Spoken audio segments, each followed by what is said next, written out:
Welcome to her remarkable history. Remember, to support, please subscribe.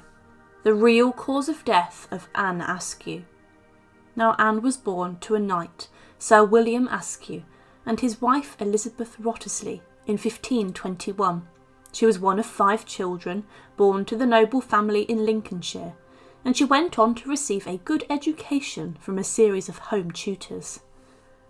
Anne had an older sister called Martha, who was sent to marry Master Kyme, but when Martha unexpectedly died, Anne was then offered up as the replacement, much to her dismay.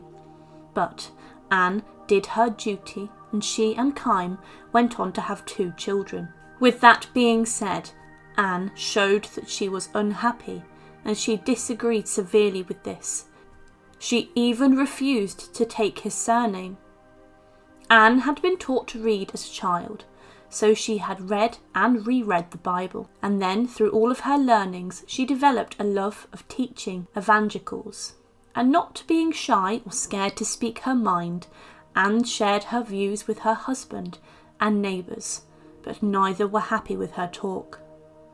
Lincolnshire was to be at the centre of the pilgrimage of grace, and it was a conservative place. Lincoln was a diverse place, and when Anne proposed that she wanted to read the Bible there, they soon let the bishop know of their outrage. But, you see, the law had changed in 1543, meaning that Anne would get to read the Bible, but, as the Act in Advancement of Religion states, only in private. Only one priest made his thoughts known to Anne, but she claimed that she was then unimpressed with his outburst, that she could not remember what he had said to her. Anne, it seems, was in a very unhappy marriage, and Kyme was not rumoured to be a very nice person. So when the Reformation came about, Anne used this as a chance to seek a divorce from Kyme. For her reading of the Bible, she believed that she had the right to divorce her husband. For example, she quoted St. Paul, "If a faithful woman have an unbelieving husband, which will not tarry with her, she may leave him." But Kyme grew tired of Anne and her belligerence, and took the advice of a local priest. Much to Anne's pleasure, he kicked her out of their home. Anne, with great excitement, took the opportunity and headed to London. Anne then used this opportunity to try and seek an audience with King Henry VIII to request the divorce, but her request was denied, and documents show that a spy was assigned to keep a close eye on her behaviour. There in London she would spread the word of the Protestant Bible. But because King Henry VIII ruled that any man or woman of anything lower than the lower of high-class society would be breaking the law if they read the Bible, it made for someone to stand reciting the Bible for the ordinary people to be illegal, and therefore they were a heretic. But Anne would not be fazed, and there was no other way. Anne attended secret Bible meetings in London, and her next step would be to listen to what the people of London wanted. And they wanted to hear Anne, and so she felt duty-bound to deliver. Anne was an amazing gospeller, and the people flocked from miles around to hear her. Protestant texts were read, and the public were in awe, enamoured that a woman of such high ranking would come to the streets and give herself to the poor. Anne soon earned the name the Fair Gospeller, and became somewhat of a Tudor celebrity. Anne knew that she was breaking the law, but the rebel that she had grew to be just didn't care, as her need to share the teachings of the Bible meant more to her. At some point, Anne found that she was arrested and informed that her divorce request had been turned down, but Anne escaped and soon returned to her passion in London. Anne was now starting to gain attention from people that wanted to do her harm because they did not like what she stood for. One of these was a man called Stephen Gardiner. He was a trusted politician, and he didn't like that Anne was educating the poor with Protestant text, and he therefore felt that the only way to put an end to it would be to put an end to Anne Askew. And Stephen also did not like Catherine Parr, Henry VIII's 6th and final wife. She was also well educated and a devout Protestant, and Stephen thought that he could find a way to kill 2 birds with 1 stone. It seemed that both Anne and the Queen had a mutual friend, A noble woman called Catherine Brandon and Stephen, seeing the connection between the two women, decided to use it to his advantage. Catherine Parr managed to get one step ahead and burn all of her Protestant texts, but Anne wasn't so lucky. She was arrested and taken to the Tower of London. Anne, having been found with a book written by John Frith, a Protestant priest, was interviewed by Edmund Bonner, the Bishop of London, who had obtained the nickname of Bloody Bonner because of his ruthless persecution of heretics. Now Anne was questioned and asked to name all the other women heretics that she knew of. But Anne stayed silent. It was customary in Tudor England, when a prisoner was being questioned, to show them a man being tortured and threatened that it would be them next if they did not comply. But because Anne was of high birth and a woman, it was deemed inappropriate. So unfortunately for Anne, Stephen Gardiner decided to cut out the middleman, and Anne was placed straight on the rack instead. Anne was eventually condemned to be executed by burning, but she had not implicated the Queen, and Stephen needed this to happen. Anne had decided to write about her time in the Tower and explained that she was tortured on the rack. She told that she was stripped down to her shift before being tied to the device. She was then stretched until she was taut and raised 5 inches from the table. Anne explains that she passed out from the pain, but once revived, the whole ordeal then repeated twice more. Anne's torture, it seems, was too much for one man to bear. The Tower constable ran to the king to demand that the torture stopped, but the 2 men that ordered the torture were Stephen Gardiner's right-hand men, Tom Ruthersley and Richard Rich. Both ignored the request to end the suffering, and they decided that if the torturer wouldn't torture, then they would do it themselves. The pain and suffering and violence was only put to an end when Anthony Kingston, the Tower's constable, returned with a royal demand. According to Askew, "They did put me on the rack because I confessed no ladies or gentlemen to be of my opinion. The Lord Chancellor and Master Rich took pains to rack me with their own hands till I was nearly dead.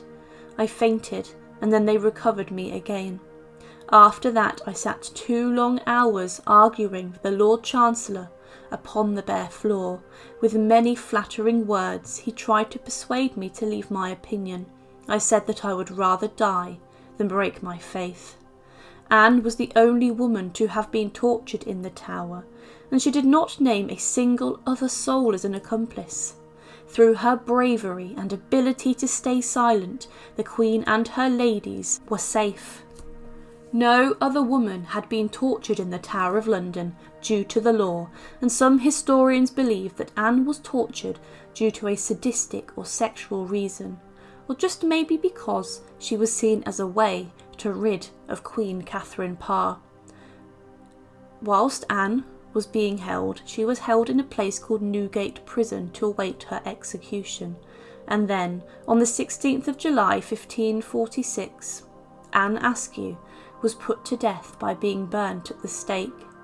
Thousands flocked to witness the burning of the fair gospeller. But poor Anne had endured so much pain and injury due to the torture that she could no longer stand. Her body had been stretched so much that her tendons had snapped. Her wrists, her ankles, her elbows, her hips, and her knees had all dislocated, and her muscle fibre had been stretched beyond repair. And therefore, to be put to death by burning had to be carried out on a chair.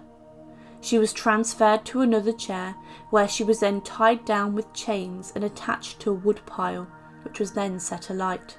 But to make it worse, and with the aim of causing as much pain as they could, the fire was set to burn as slowly as possible. It is even thought that someone took pity on Anne and covered her in gunpowder to ensure a swift death, but other accounts report that the fire burnt for over an hour. The only consistent report is that Anne, the brave warrior that she was, maintained her dignity and her courage until the very end. At the time of Anne's death, a ferocious thunderstorm hit London, and many believed this was a display of God's wrath for the murder of innocents. Jon Bale wrote that, credibly, I am informed by various Dutch merchants who were present there, that in the time of their sufferings the sky, and abhorring so wicked an act, suddenly altered colour, and the clouds from above gave a thunderclap, not unlike the one written in Psalm 56. The elements both declared wherein the high displeasure of God for so tyrannous a murder of innocents. It is not known if Anne and the Queen had ever actually met, or if they were just both in a secret Protestant club that Stephen said, but it is true that Anne's story is hard-hitting. It's the saddest yet most empowering in Tudor history. She stood up for what she believed in, and in the Victorian times she was remembered as a martyr. An interesting fact is that a doll was even commissioned of her, the Anne Askew doll, complete with a rack and a chair, although I could find no images.